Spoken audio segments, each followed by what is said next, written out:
Donald Trump ने एक बार फिर से वर्ल्ड स्टेज पर अपनी बेइज्जती करवा ली है। ट्रंप ने यूरोपियन यूनियन को कहा था कि भारत और चीन पर टैरिफ्स लगाएं, लेकिन ईयू ने ऐसा जवाब दिया कि ट्रंप का मुंह ही बंद करवा दिया।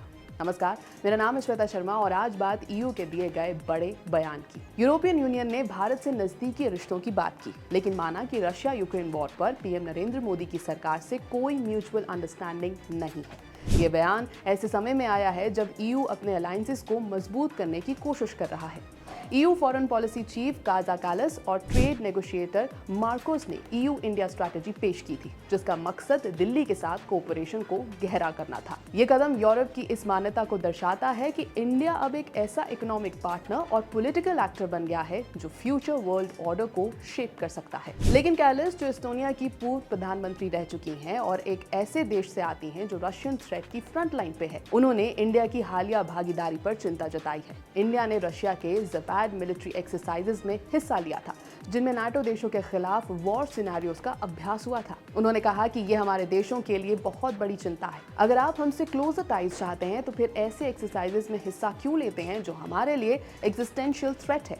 उन्होंने जोर देकर कहा कि भले ही क्लियर एरियाज ऑफ डिसएग्रीमेंट हैं, लेकिन यूरोप नहीं चाहता कि इंडिया पूरी तरह रशियाज कॉर्नर में चला जाए।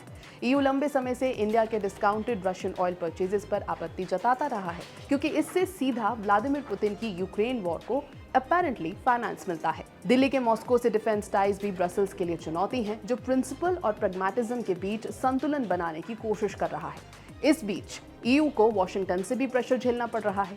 ट्रंप ने मांग की है कि ईयू इंडियन और चाइनीज गुड्स पर 100% तक टैरिफ्स लगाए, ये आरोप लगाते हुए कि दोनों देश डिस्काउंटेड ऑयल खरीदकर अप्रत्यक्ष रूप से रशिया को फंड कर रहे हैं। ये ब्रसल्स के लिए एक डिलेमा है।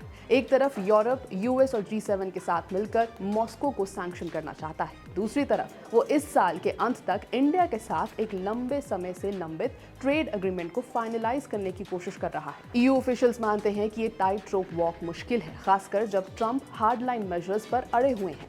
आयरॉनिकली, ट्रंप ने भी कभी टैरिफ्स लगाकर इंडिया को आइसोलेट और पेनलाइज करने की कोशिश की थी, लेकिन अब जियोपॉलिटिकल गेम पलट चुका है। आज यूरोप इंडिया को राइवल नहीं बल्कि स्ट्रेटेजिक पार्टनर मान रहा है, जिसे नाराज रखने के जोखिम को वो नहीं उठा सकता।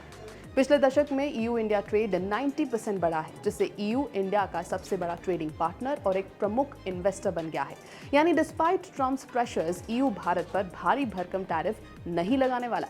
इस बीच रशिया हर चर्चा पर छाया हुआ है। पुतिन दिसंबर में इंडिया आने वाले हैं और हाल ही में मोदी से डीपर टाइज पर बातचीत भी कर चुके हैं। वहीं पोलैंड ईयू से 2026 तक रशियन ऑयल इंपोर्ट्स को पूरी तरह बंद करने की मांग कर रहा है, जो मौजूदा 2028 की टाइमलाइन से पहले है। वॉर्सो का कहना है कि इससे मॉस्को की फंडिंग रुकेगी और यूरोप की इकोनॉमिक रेजिलियंस मजबूत होगी। ट्रंप की धमकियां, रशिया के युद्ध और इंडिया की बैलेंसिंग एक्ट के बीच ईयू पॉलिसी मेकर्स के सामने मुश्किल काम तो जरूर है। दिल्ली से रिश्ते मजबूत करना, लेकिन अपने कोर प्रिंसिपल से समझौता किए बगैर। एबीपी लाइव की स्पेशल रिपोर्ट में फिलहाल इतना ही।